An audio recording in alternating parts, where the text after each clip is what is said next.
Naturalism दो अल्फाज से जुड़कर बना है, नेचर और इज्म। नेचुरलिज्म इसकी मॉडिफाइड फॉर्म है। इनके मुताबिक, इस फिलॉसफी के मुताबिक, हर एक चीज नेचर से आती है और वापस नेचर की तरफ चली जाती है। यह फिलॉसफी रूहानियत के बरक्स है। इनके मुताबिक रूहानियत कोई चीज नहीं है, बल्कि इनके मुताबिक हर एक चीज जो हमें दिखती है, जो अपना मादी वजूद रखती है, वही सब कुछ है। यानी जिन चीजों को हम टच कर सकते हैं, जिन चीजों को हम छू सकते हैं, वही सब कुछ है और इसके अलावा बाकी कुछ भी नहीं है। इसके अलावा इंसान को जो प्रॉब्लम्स होते हैं वो भी नेचर की वजह से होते हैं, वो भी उन चीजों की वजह से होते हैं जो अपना मादी वजूद रखते हैं। ये आ गया नेचुरलिज्म। अब हम देखेंगे कि इसके फंडामेंटल प्रिंसिपल्स कौन कौन से हैं।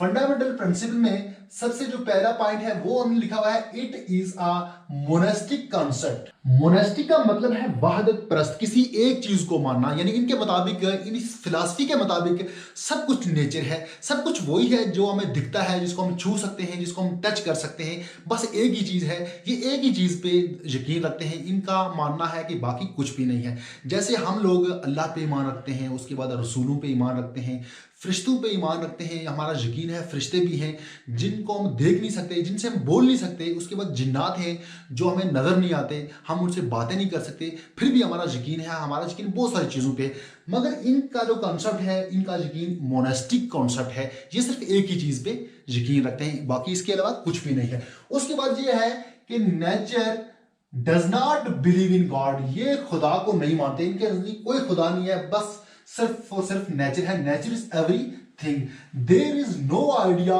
And supreme values. इनके मुताबिक कोई ख्याल, कोई वैल्यू सुप्रीम नहीं होती, क्योंकि ये रूहानियत पे के बरक्स हैं, तो ख्याल और आइडिया इसको मानते ही नहीं है। उसके बाद क्या है, मटेरियल वर्ल्ड, नेचर, प्रिंसिपल और सुप्रीम। वो जो रूल्स हैं, वो जो प्रिंसिपल हैं नेचर के, मटेरियल वर्ल्ड के, वो सुप्रीम है, बस उन्हीं को माना जाता है। ये आ गया फंडामेंटल प्रिंसिपल। इसके बाद है प्रिंसिपल्स ऑफ एजुकेशन, यानी एजुकेशन में इसके क्या प्रिंसिपल्स हैं। The centre of education should be around the children, यानी बच्चे की तालीम का मरकज बच्चे के गिर्द होना चाहिए। चाइल्ड सेंटर्ड एजुकेशन होनी चाहिए। Take care of child interest, बच्चे की दिलचस्पी का ख्याल रखा जाना चाहिए। अडॉप्ट द इन्वायरमेंट, माहौल में जो कुछ है उसको अडॉप्ट कर लेना चाहिए। Base of education should be on psychology, बच्चे की नफ्सियात के मुताबिक तालीम होनी चाहिए। इसके बाद आता है करिकुलम, इंसान की बुनियादी चीजें, प्यार, मोहब्बत, खौफ, नाराजगी, इन चीजों को मद्देनजर रखते हुए बच्चे की साइकोलॉजी के मुताबिक करिकुलम को डेवलप करना चाहिए। इसके अलावा खेल कूद, सैर और तफरीह पर फोकस करना चाहिए। बुनियादी सेहत, फिजिकल एजुकेशन की तालीम देनी चाहिए। उसके अलावा साथ साथ रियाजी, साइंस, माहिरती उलूम, लैंग्वेज की तालीम भी लाजमी होनी चाहिए।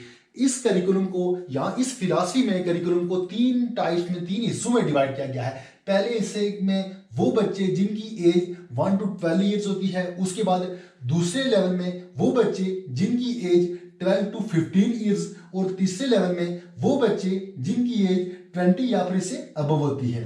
पहले हिस्से में क्या होता है, फॉर एज 1 to 12 ईयर्स, इस एज के बच्चे, इनके लिए ऐसा करिकुलम होना चाहिए कि इनको नेगेटिव एजुकेशन देनी चाहिए। Should be give negative education. Negative education कौन सी होती है, जिसमें रूल्स को फॉलो नहीं किया जाता।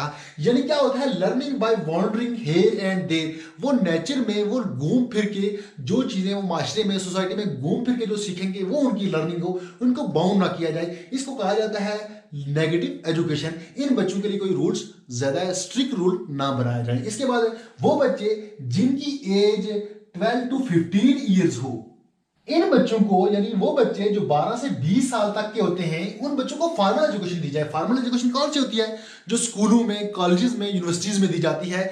वो रूल्स को फॉलो करें। वहाँ एक सिस्टम होता है कि सिस्टम के तहत निज़ाम चल रहा होता है, क्लासेस होती हैं, पीरियड्स होते हैं, वहाँ रूल्स को फॉलो किया जाता है। इन बच्चों को फॉर्मल एजुकेशन दी जाती है। इसके बाद वो बच्चे जिनकी एज 20 साल या फिर इससे ज्यादा होती है, इन बच्चों को एक्सपीरियंस बेस्ड एजुकेशन दी जाए, यानी वो एजुकेशन दी जाए जिसका तजर्बा हो चुका हो। इनको फील्ड वर्क करवाया जाए, इनसे प्रैक्टिकल्स करवाया जाए। इसके बाद आता है टीचिंग मेथड्स ऑफ टीचिंग, को मुकम्मल आज़ादी दी जाए अपने मज़ामीन के इंतखाब में, अपनी तालीम हासिल करने में, यानी चाइल्ड इंटरेस्ट, डायरेक्ट एक्सपीरियंस। इसके अलावा ये फिलॉसफी फोकस करती है, जो मेथड तजवीज करती है, वो है learning by doing. Learning by doing. इसके बाद है टीचर रोल।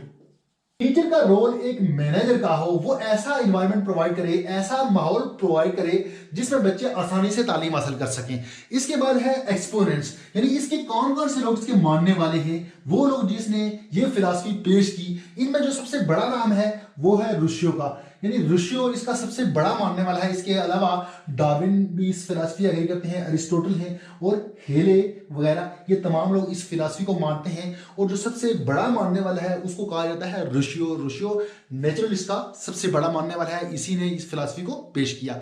ये नेचुरलिज्म का शॉर्ट सा लेक्चर था, उम्मीद करता हूँ कि आपको समझ आया होगा। तो मिलते हैं दूसरे लेक्चर में जहाँ हम डिस्कस करेंगे दूसरी फिलॉसफी को, दूसरी एंशिएंट फिलॉसफी को। तब तक के लिए अल्लाह हाफिज।